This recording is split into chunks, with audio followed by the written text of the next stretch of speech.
Assalamualaikum warahmatullahi wabarakatuh. Perkenalkan, kami dari kelompok 10 statistika. Di sini kami akan membahas mengenai uji Wahl-Wolfowitz run test yang terdiri beranggota 3 orang, Yuni Sara, Wiki Angelika, dan juga Diva ini. Nah, sebelum kita mengerjakan uji run test atau uji Wahl-Wolfowitz itu, kita harus mengetahui terlebih dahulu apa itu uji Wahl-Wolfowitz. Nah, uji run test Wahl-Wolfowitz itu merupakan metode statistik non-parametrik untuk menguji keacakan atau randomness suatu deret data atau untuk menentukan apakah dua sampel independen berasal dari populasi yang sama atau identik. Nah, dengan menganalisis jumlah runs atau deret nilai berurutan yang sama ataupun serupa. Nah, tentu teman-teman bertanya, kapan nih uji ini akan digunakan? Nah, uji ini akan digunakan untuk mengecek keacakan data ordinal atau nominal, yang maksudnya itu uji Wahl-Wolfowitz ini digunakan ketika kita ingin mengetahui apakah data yang berbentuk kategori berurutan atau disebut dengan ordinal, atau kategori tanpa urutan disebut dengan nominal, tersusun secara acak atau memiliki pola pikir tertentu. Terus yang kedua, pada data time series sebelum uji ini dilanjutkan. Nah, dalam analisis deret waktu, uji keacakan diperlukan untuk memastikan bahwa data tidak menunjukkan pola berulang, tren, atau pengelompokan yang bisa memengaruhi hasil uji statistik berikutnya. Uji ini digunakan sebagai langkah awal untuk memverifikasi bahwa data time series benar-benar acak sebelum dilakukan uji lanjutan seperti ARIMA ataupun regresi. Nah, masuk yang ketiga, pada data eksperimen yang membutuhkan kontrol acak. Jadi, beberapa eksperimen ini memerlukan bukti bahwa perlakuan atau sampel dibagi secara acak agar hasilnya tidak bias. Nah, jadi uji ini membantu mengecek apakah pembagian data atau urutan perlakuan benar-benar acak sehingga eksperimen dapat dilakukan valid ataupun tidak dipengaruhi oleh faktor penyusunan data. Nah, untuk yang keempat, pada data numerik yang dikonversi menjadi 2 kategori. Jadi, peneliti memiliki data numerik tetapi ingin mengevaluasi keacakannya. Data tersebut dapat diubah ke 2 kategori, misalnya tinggi ataupun rendah, atau di atas, di bawah median. Jadi seperti itu. Nah, kita lanjut ke langkah-langkah uji Wahl-Wolfowitz. Dengan menentukan kategori, jika data numerik maka dipisahkan menjadi 2 kategori. Nah, jika data sudah kategori maka langsung bisa digunakan. Langkah yang kedua, menghitung jumlah run. Dengan membaca data dari atas ke bawah, setiap pergantian kategori dihitung sebagai satu run baru. Nah, langkah selanjutnya itu hitung jumlah elemen tiap kategori. N1 sama dengan jumlah kategori A, sedangkan N2 jumlah kategori B. Lalu, bandingkan jumlah run dengan jumlah yang diharapkan dengan menilai apakah jumlah run yang terbentuk tampak normal atau umum, atau juga jumlah run tampak terlalu sedikit, memiliki pola, atau terlalu banyak. Nah, langkah yang terakhir itu mengambil keputusan. Jika pola run terlihat wajar, maka data dianggap acak. Jika run terlihat selalu sedikit atau terlalu banyak, maka data dianggap tidak acak.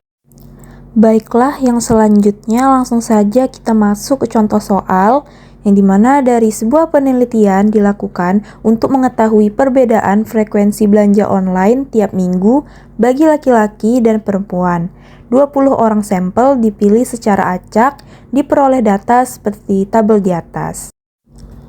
Nah, bisa kita lihat di atas itu ada tabel yang merupakan data dari pernyataan yang ada di bawah, yang dimana bisa kita lihat laki-laki itu 4 kali per minggu, 3 kali per minggu, 2 kali, 6 kali, dan seterusnya. Begitu juga yang perempuan, 4 kali per minggu, 2 kali per minggu, 5 kali per minggu, dan seterusnya.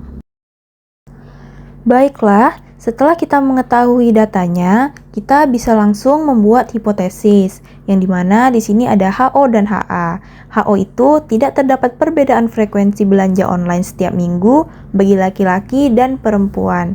Sementara yang HA terdapat perbedaan frekuensi belanja online setiap minggu bagi laki-laki dan perempuan.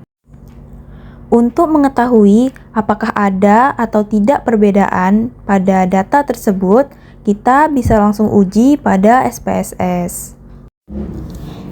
Jika sudah di halaman SPSS, kita bisa langsung ke variable view. Di bagian name, kita tulis belanja dan jenis kelamin.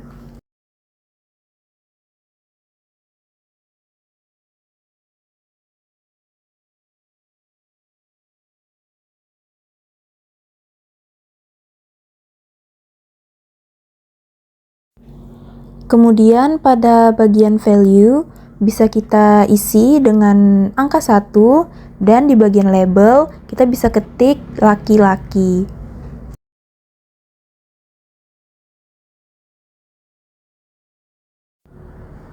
Kita ulangi hal yang sama, value-nya angka 2, tetapi labelnya di sini kita tulis perempuan.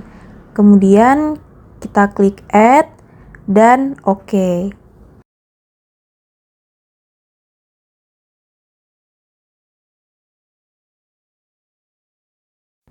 Nah, jika tampilannya sudah begini, kita bisa langsung saja pindah ke data view, yang dimana di bagian belanja itu, kita bisa langsung saja copy data yang sudah kita punya di Excel, kemudian kita pindahkan ke SPSS. Dan begitu juga untuk data yang bagian perempuan.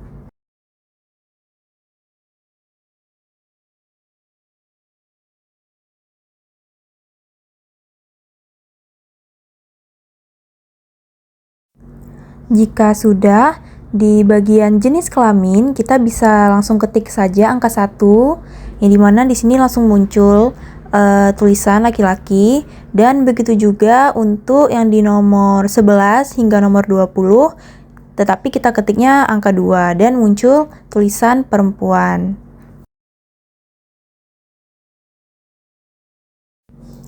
Setelah itu, kita bisa langsung analyze data kita ini, yaitu di bagian non-parametric test.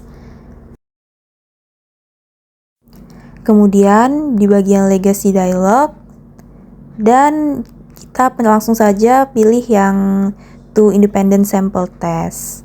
Setelah itu langsung muncul tabel seperti ini, bisa langsung saja kita masukkan variabel belanja ke tes variabel list dan jenis kelamin ke grouping variabel. Dan langsung saja kita bisa langsung pencet define group, yang dimana grup 1 itu kita ketik saja 1 dan grup 2 kita ketik 2, kemudian continue. Selanjutnya kita bisa langsung memilih tipe tes yang ingin kita gunakan, yang dimana kali ini kita ingin menggunakan Wald-Wolfowitz runs. Kita langsung saja klik, kemudian kita klik lagi OK. Nah, di sini dapat kita lihat gambaran atau hasil output data yang kita uji. Kemudian bisa dilihat juga frekuensi dari data yang kita uji tadi, yaitu laki-laki berjumlah 10, perempuan 10, sehingga totalnya itu 20. Kemudian dapat kita lihat di sini SIG-nya atau nilai signifikansinya itu 0,128. Nah, setelah kita mengetahui hasilnya, bagaimana sih cara kita membaca hasil dari output ini?